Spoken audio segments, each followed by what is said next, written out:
Sumérgete en un viaje a través del tiempo y el espacio, donde desentrañamos los enigmas que la historia ha dejado atrás, desde misteriosos eventos y lugares olvidados hasta personajes envueltos en leyendas y secretos prohibidos. Acompaña a Eloy López en Los Misterios de la Historia, donde cada episodio revela un nuevo fragmento del enigma universal.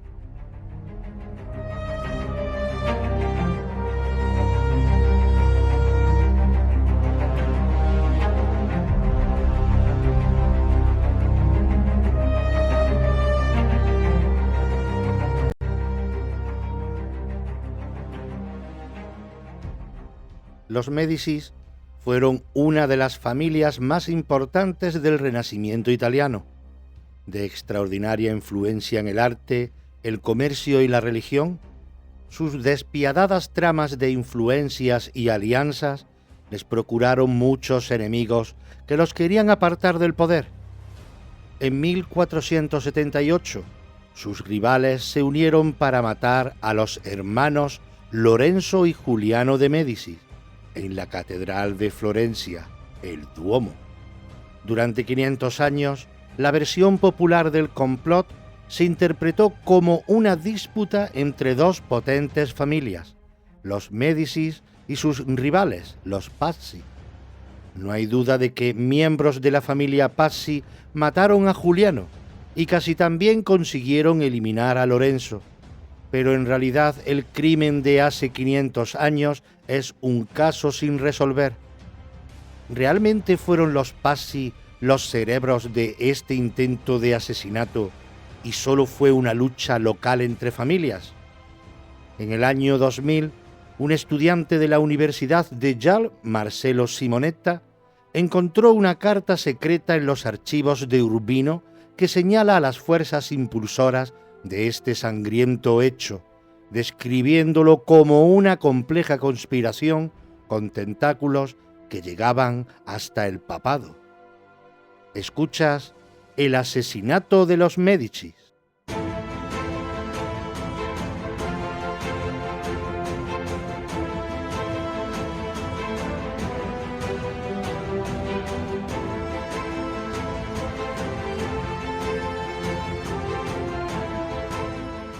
Hubo un tiempo en que la República de Florencia era el latido cultural del mundo, y su corazón fueron los jóvenes hermanos Medici, Lorenzo y Giuliano. Su influencia en la banca, la religión y la política se extendía a toda la península itálica, un poder que Lorenzo entendía muy bien a pesar de que tan solo tenía 20 años cuando llegó al poder.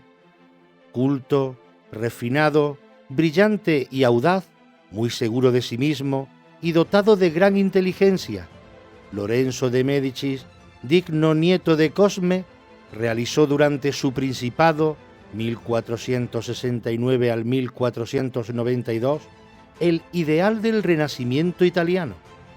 Poeta, filósofo, mecenas y diplomático, era muy consciente del poder de la cultura florentina como herramienta diplomática, según asegura la historiadora Melissa Bullard, de la Universidad de Carolina del Norte. Su hermano menor, Giuliano, abierto, atractivo y nada político, era su asesor. La labor de los hermanos era muy diversa: auspiciar a artistas como Miguel Ángel, designar cargos, ser la importantísima banca del papado, conquistar nuevos territorios, pero por su juventud daban la impresión de vulnerabilidad y su inexperiencia les creaba enemigos. En 1470, Lorenzo cometió muchos errores políticos, se distanció de mucha gente. Los hermanos se enfrentaban a adversarios en todas las esferas de influencia, explica el historiador y conde Niccolo Caponi. En la banca, la familia Pazzi recelaba de su poder y riqueza. En la Iglesia, el Papa Sixto IV se ofendió por la negativa de Lorenzo a concederle un préstamo. Y en política, otros señores como el Duque de Urbino mudaron su lealtad de la Florencia de Lorenzo a otras ciudades, buscando siempre unir fuerzas contra quien poseía el mayor poder en la península en aquel momento. Los ingredientes de esta pócima de rencor eran sobradamente conocidos, pero a lo largo de los siglos ha prevalecido una historia sobre la conspiración de los Pazzi, basada en el intento de matar a los dos hermanos durante la Misa Mayor en el Duomo de Florencia. Sin embargo, culpabilizar solo a los Pazzi simplifica demasiado el asesinato, haciendo que parezca que la familia de banqueros fue la única responsable.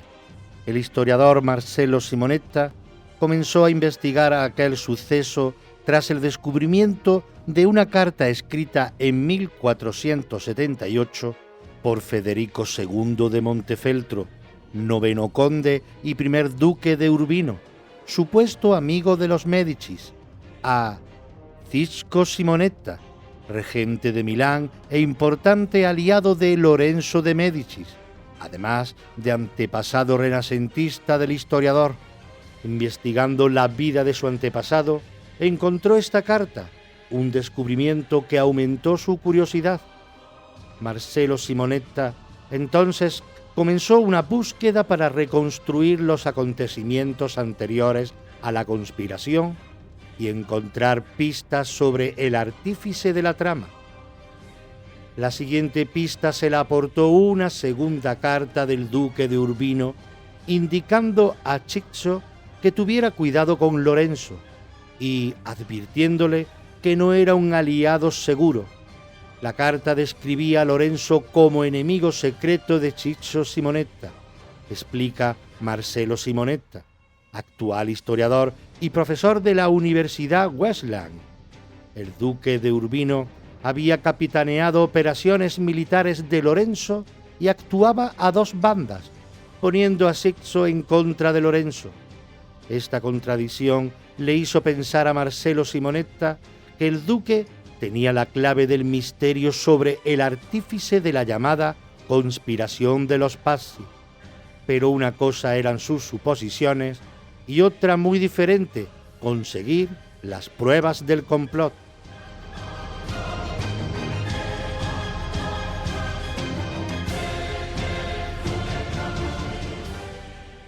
Rivalidades familiares.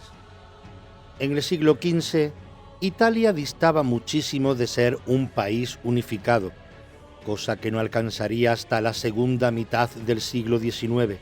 Roma, Florencia y Nápoles, entre otras, eran capitales de estados rivales, deseosos de apoderarse unos de otros. Y para un mercenario como el duque de Urbino, la lealtad se vendía al mejor postor. La familia Pazzi tenía un interés personal en todo este asunto.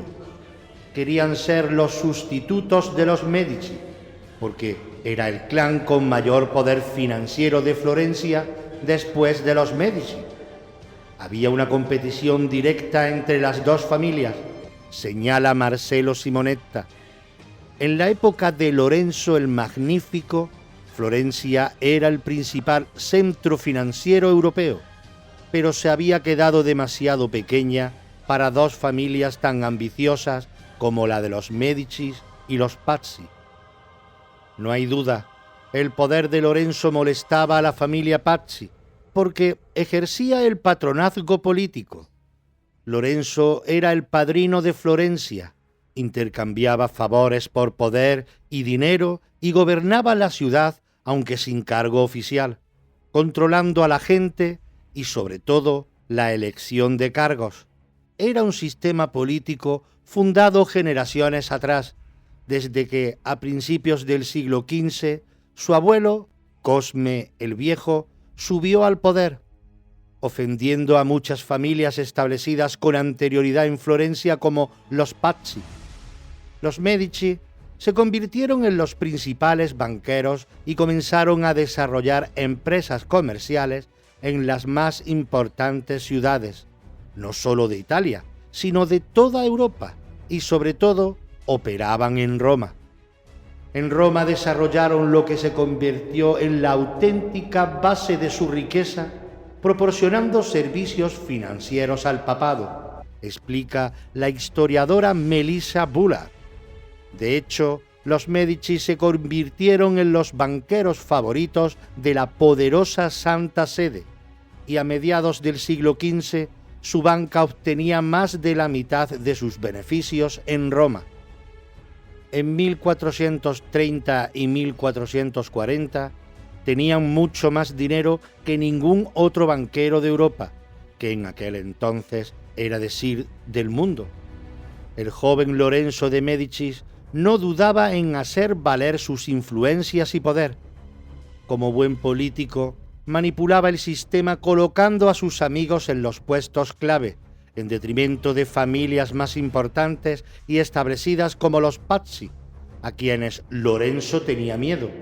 Eran demasiado grandes, demasiado ricos.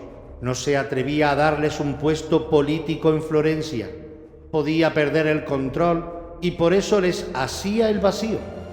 Esa actitud les molestaba profundamente y fue lo que los llevó a la conspiración, indica el escritor Lauro Martínez, autor de Sangre de Abril, un riguroso estudio sobre la conspiración de los Pazzi, el intento de asesinar en 1478 a Lorenzo y Juliano. Sin duda, la familia Pazzi tenía muchos motivos para desear sus muertes. Sin embargo, los Médicis tenían una larga lista de enemigos, incluido el Papa. La cuestión histórica era saber quiénes encabezaron la conspiración para matar a los hermanos. El artífice del plan seguía siendo un misterio.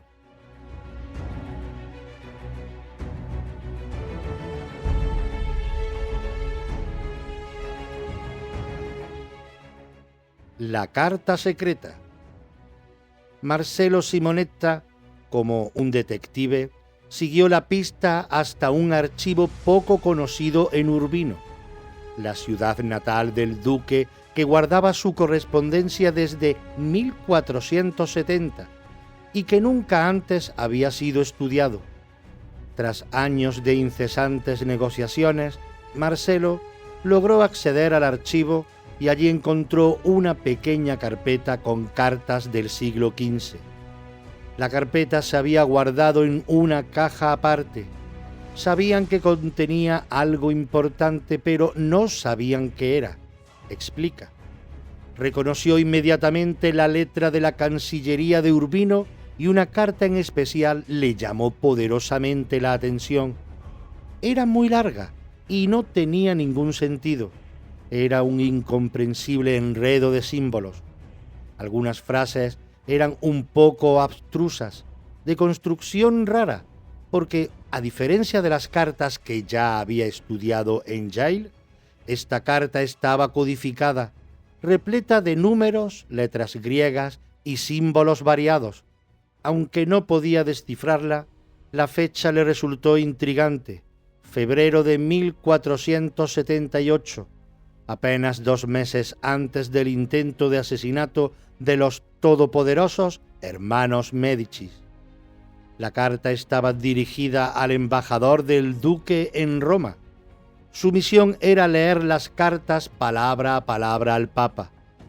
Marcello Simonetta pensó que si podía descifrarla, posiblemente se revelarían nuevos detalles sobre la conspiración de los Pazzi contra Lorenzo y contra el poco conocido Juliano, un personaje muy querido y admirado en Florencia, pero que vivió siempre a la sombra de su hermano mayor, uno de los intelectuales más destacados de la época y uno de los mecenas a través de los cuales se forjó el Renacimiento italiano. Pero en medio del conocido florecimiento artístico y cultural, tras la genialidad de Lorenzo, se escondía su ambición. La religión y la política impregnaban todos los aspectos de la vida del Renacimiento, con líneas casi invisibles entre la Iglesia y el Estado. El Papa servía no solo como líder espiritual de la Iglesia católica, sino también como príncipe terrenal, sediento de poder y hambriento de territorios. Así, Sixto IV era un formidable rival, que le pisó terreno a los Médicis en alguna ocasión eligiendo a sus sobrinos en vez de a Juliano para puestos claves de la Iglesia. La gota que colmó el vaso llegó cuando el pontífice quiso comprar Imola, una ciudad en la región italiana de Emilia-Romagna, no muy lejos de Florencia. Lorenzo la quería para sí y se negó rotundamente a prestarle el dinero que necesitaba para su adquisición, enfureciendo al Papa. Solo los más confiados se atreverían a un movimiento tan arriesgado, retando a una fuerza aparentemente inconquistable como el papado, que siempre conseguía lo que quería. Sixto IV decidió entonces pedirle el dinero a otros banqueros, la familia Pazzi, que ansiaban conseguir la gracia del papado y tener la oportunidad de vengarse de Lorenzo, un enemigo que compartían con el Papa. El Papa se puso en contra de Lorenzo. Al año siguiente, en 1474, nombró a un nuevo arzobispo de Pisa, ciudad que estaba bajo gobierno florentino, y lo hizo sin consultar a Lorenzo o ningún miembro de los Médicis. Ahí empezaron todos los problemas entre Lorenzo y el Papa Sixto IV. Los banqueros Pazzi ya habían entrado en escena, describe Lauro Martínez. El nuevo arzobispo era Francesco Salviati, que desempeñaría un papel principal en la conjura contra los Médicis. El Papa, añade, solo insistía en que no hubiera derramamiento de sangre. En otras palabras, quería que se los quitaran de en medio, pero no que los mataran. Fuera o no cierto, durante siglos se ha cuestionado el grado de implicación del Papa en el intento de asesinato, pero no había pruebas. Tras el descubrimiento de esa carta largo tiempo olvidada en el archivo de Urbino, se podría arrojar luz sobre un misterio de 500 años de antigüedad y descubrir quién fue el cerebro del complot contra los Médicis. Para ello, antes Marcello Simonetta tuvo que descifrarla. Y no fue fácil, porque el duque de Urbino era conocido como el maestro de la escritura cifrada y su carta presentaba un reto especialmente difícil. El historiador Simonetta descubrió una clave para descifrar los códigos ocultos gracias al diario de su pariente Sixto Simonetta. Era un punto de partida. Simonetta fue comparando la carta de su antecesor Sixto, que había servido como canciller del aliado más importante de los Médicis, Milán, y la carta dirigida al embajador del duque en Roma. Usando copias de la carta y las líneas maestras de Sixto, halló algunas constantes. Por ejemplo, cada letra podría estar representada por 2 símbolos diferentes, y a cada persona correspondía un símbolo, como el Papa, Lorenzo de Médicis y el duque de Urbino.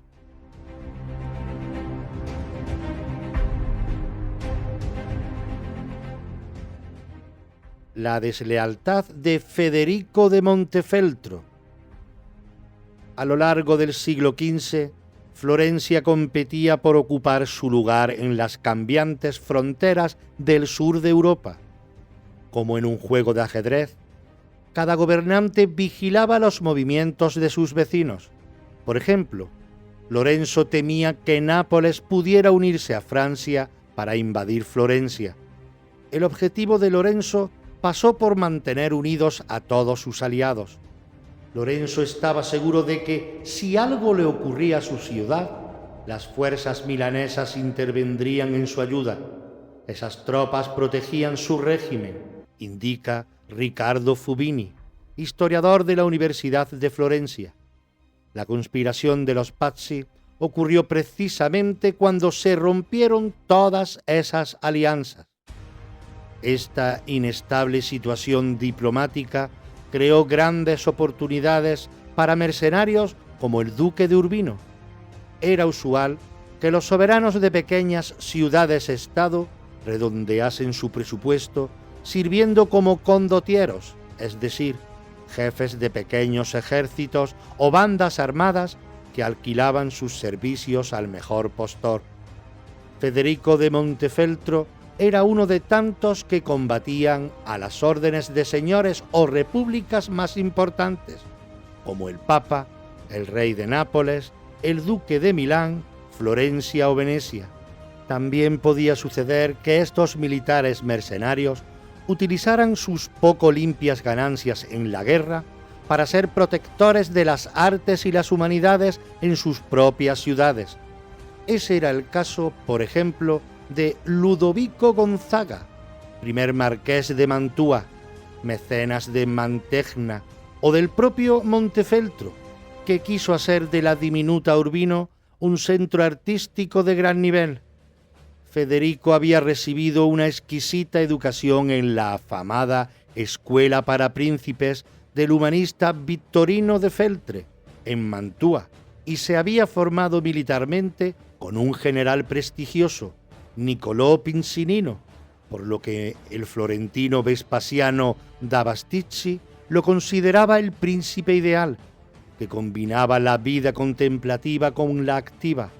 Otro erudito contemporáneo, Paolo Cortese, escribió que Montefeltro es, junto a Cosme el Viejo de Médicis, el más grande mecenas del siglo XV. Gozaron del mecenazgo de Federico figuras de primer categoría como Piero de la Francesca, de quien nos han llegado dos soberbios retratos del duque, Francesco de Laurana o Melozzo da Forli. No es casual que cuando Castiglione escribió su famosísimo libro El cortesano, situara la acción en la corte de Urbino. Esta exquisitez de espíritu no excluye que Federico de Montefeltro fuera, como todas las figuras del Renacimiento, capaz de traiciones y crueldades inauditas, y que su lealtad dependiera de su propio interés. Era el profesional de la conducta más requerido de Italia, con una cotización que, debido a la fuerte oferta, fue aumentando durante toda su vida, hasta alcanzar la cifra muy elevada para la época de 165.000 ducados al año. Había servido con Lorenzo de Médicis en la guerra de Volterra de 1472, pero no tuvo el mínimo escrúpulo en conspirar contra él cuando el Médicis se enfrentó con el Papa. Este era el señor natural de Federico de Montefeltro, cuyos antepasados habían recibido el feudo papal de Urbino en el siglo XII. Aparte de esa relación institucional, que también podría haber sido traicionada, Federico había sido condottiero al servicio papal y Sixto IV lo ascendió de conde al muy exclusivo título de duque. En 1474 recibió el título de duque de manos del Papa. Se sintió muy agradecido y decidió hacer todo lo que el Papa o el rey de Nápoles quisieran, afirma Lauro Martínez. Florencia empezó a sospechar del duque de Urbino porque no creía que fuera un capitán leal, cuenta el historiador Riccardo Fubini. Además, no ocultaba sus lazos con el Papa. Hay una carta no cifrada en la que agradece al Santo Pontífice la bonita cadena de oro que ha regalado a su hijo Guidobaldo, cadena que el heredero luce en un cuadro que ha sido situado entre febrero y abril de 1478. Un regalo de alguien con tanto poder como el Papa indicaba la creciente influencia del duque y servía como confirmación de su alianza con el pontífice. Además, el Papa casó a su sobrino predilecto, Giovanni della Rovere, con la hija de Federico de Montefeltro, Giovanna. Así que hay más que sospechas de que el duque y el Papa podrían haber estado implicados en el complot. Pero el duque tenía una coartada porque cuando ocurrió el asesinato en la catedral, él no estaba en Florencia, aunque sus tropas sí estuvieron cerca. El duque se defendió afirmando que el hecho de que las tropas llevaran sus colores no significaba que él las hubiera enviado, ni suponía que él estuviera implicado en la conspiración, afirma la historiadora Melissa Bullard.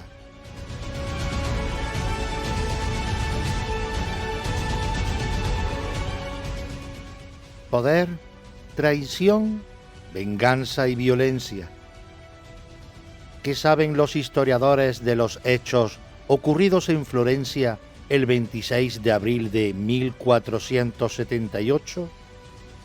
Parece ser que ese fin de semana muchos de los conspiradores llegaron a la ciudad para una fiesta, un ardid planeado para atraer a los hermanos Médicis al mismo lugar. Lo difícil era encontrar la ocasión en la que ambos estuvieran juntos en un sitio lo bastante público para que los asesinos pudieran acercárseles. Matar a uno significaría que el otro huiría inmediatamente, afirma Monseñor Timothy Beron, canónigo de la Catedral de Florencia. Pero Juliano decidió no asistir a la fiesta y hubo que cambiar el lugar. Solo había un sitio en el que los dos hermanos estarían juntos ese domingo después de Semana Santa, en la misa mayor del Duomo. Los conspiradores convencieron al condottiero Giovan Battista da Montesecco para que matara a Lorenzo, pero cuando se cambió el lugar de la conspiración se echó atrás. No quería cometer ese tipo de acto en un lugar sagrado. Juliano llegó a la catedral con Francesco dei Pazzi, su cuñado. El viejo Jacopo dei Pazzi, cabeza de la familia rival, lo abrazó, pero solo para comprobar si iba armado o llevaba peto. Iba completamente desprotegido. Por razones de seguridad, los hermanos se separaron, situándose en lados opuestos del templo. La señal del ataque era la consagración de la forma, el cuerpo de Cristo, un momento perfecto porque todos los asistentes, incluidos los Médicis, estarían centrados en el misterio de la Eucaristía. Cuando se alzó la hostia y todo el mundo estaba atento a la celebración, los conspiradores sacaron sus dagas y atacaron. Francesco dei Pazzi se abalanzó sobre Juliano, asestándole al menos 19 puñaladas ante el horror de su familia. A su lado, ayudándolo en el asesinato, estaba Bernardino di Bandino Baroncelli.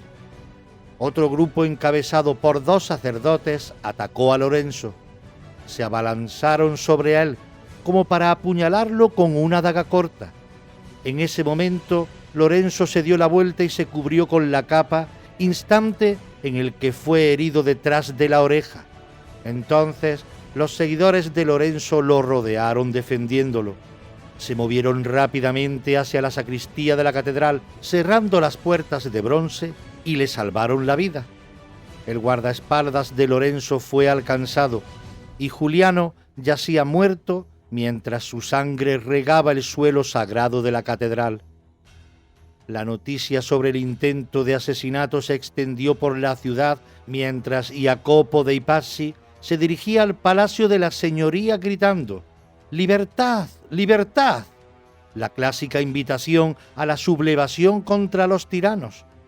Sin embargo, y según la historia, los defensores de los Médicis respondieron con gritos de «¡Palle!», refiriéndose a la insignia del escudo de armas de la familia, cuenta la historiadora Melissa Butler. El blasón de los Médicis presentaba, en efecto, 3 anillos entrelazados a los que popularmente se les decía palle, bolas en italiano. El grito palle se había convertido en una invocación medicea. Es célebre que cuando el hijo de Lorenzo el Magnífico fue elegido Papa León X en 1513, el cardenal Farnesio salió del cónclave gritando «¡Palle! ¡Palle!», con lo que todo el mundo se enteró de la elección. Ese apoyo sorprendió a los conjurados que pensaban que Lorenzo era una persona impopular y que habría una revolución espontánea. Pero ocurrió justo lo contrario. Una hora después, Lorenzo salió de la sacristía vivo. Enseguida se dio cuenta de que debía aprovechar el momento. Tenía que usar su casi milagrosa supervivencia como un modo de consolidar su posición y poder en Florencia. Así que su venganza fue brutal e inmediata. un baño de sangre inundó la ciudad y se sucedieron tantas muertes, escribiría Maquiavelo, que las calles se llenaron de restos humanos. Francesco dei Pazzi fue apresado, desnudado y asesinado. Su cuerpo se dejó pudrir bajo el sol toscano. También Jacopo dei Pazzi fue ejecutado. Su cadáver sería desenterrado 2 veces. La primera, tras ser excomulgado, fue sacado del panteón familiar y sepultado junto a la muralla, en tierra no santa. No contentos con ello, lo exhumaron de nuevo y el cadáver desnudo fue arrastrado por las calles de Florencia y arrojado al río Arno. Otros fueron decapitados y la mayoría descuartizados. Algunos sospechosos fueron arrojados desde las ventanas superiores del Palacio Vecchio y el arzobispo de Pisa, Francesco Salviati, fue colgado de una ventana de la señoría.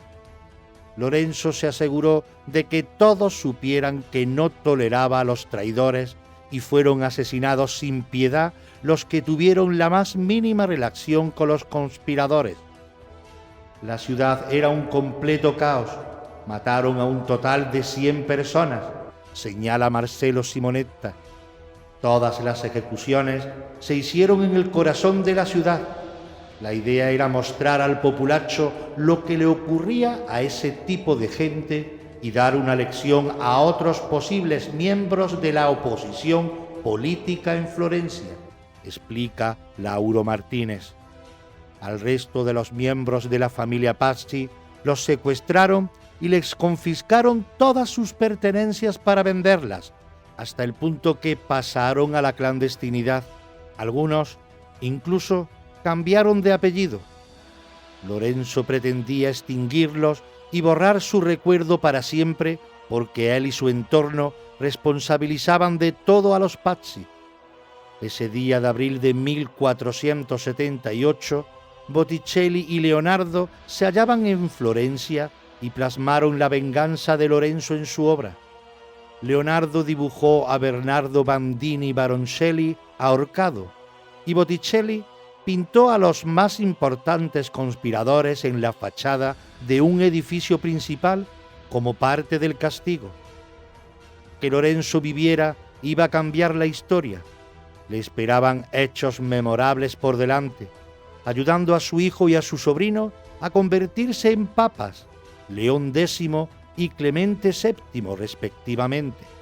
Sin su apoyo a Miguel Ángel, al que permitió vivir en su palacio, este no hubiera sido conocido y sus famosas esculturas no vigilarían las tumbas de Lorenzo y Juliano en la iglesia de San Lorenzo de Florencia.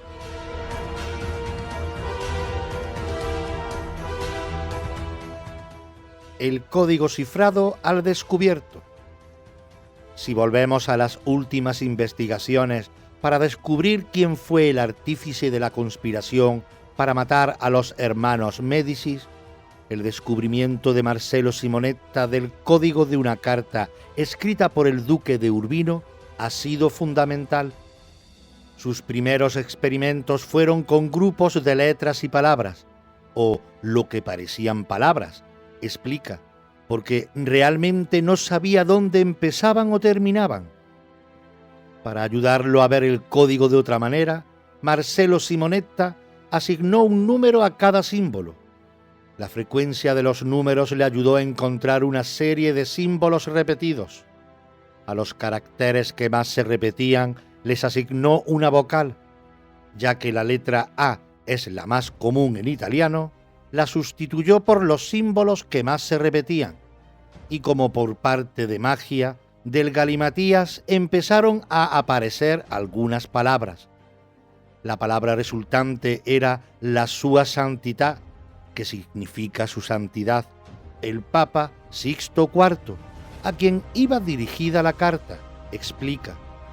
El descifrado dio sus frutos y apareció el nombre de quien había servido de jefe de la conspiración de los Pazzi. El propio duque organizó la matanza.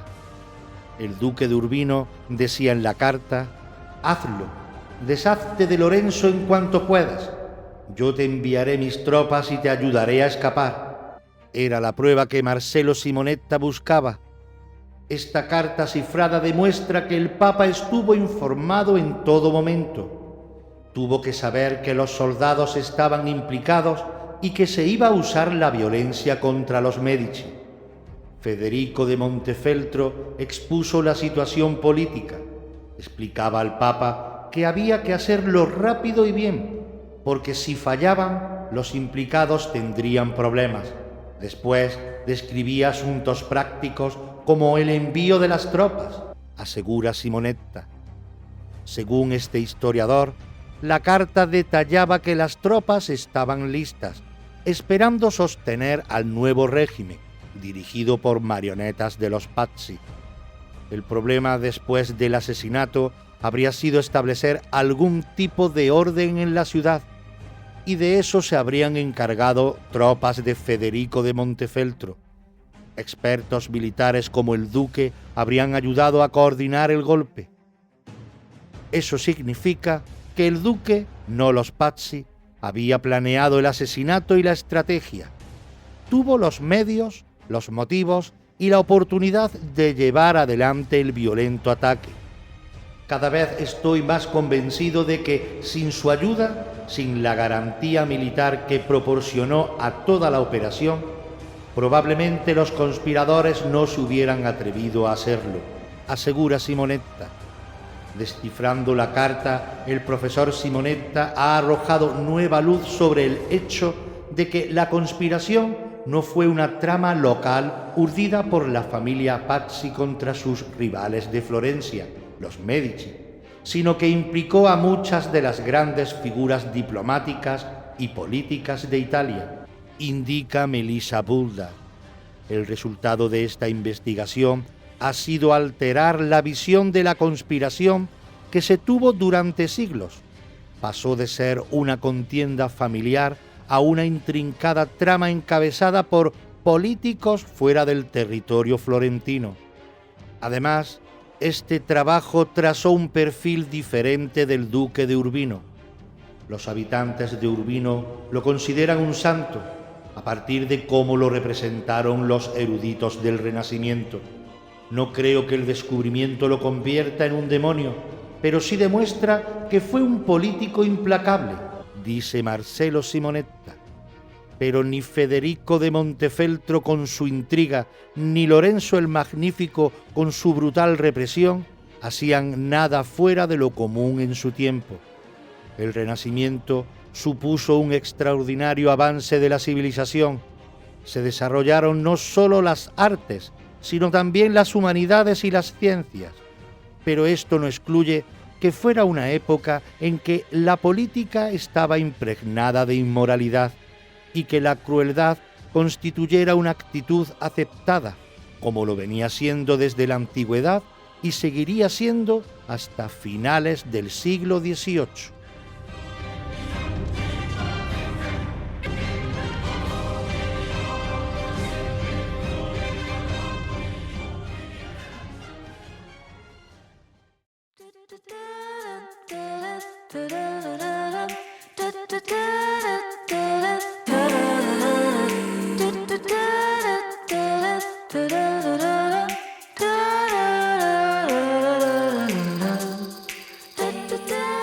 Gracias por acompañarnos en este viaje a través de los misterios de la historia.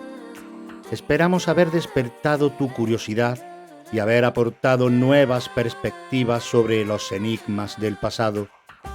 No olvides que cada episodio es una pieza más en el vasto rompecabezas de nuestro legado humano. Soy Eloy López y te espero en el próximo episodio de Los Misterios de la Historia, donde continuaremos explorando los secretos que el tiempo ha guardado. ¿Que dónde? Aquí, en Radio Sintonía, en el 106.9 de tu dial de FM y por ende en la onda local de Andalucía. También nos podéis escuchar en Spotify y Amazon Music. Hasta la próxima.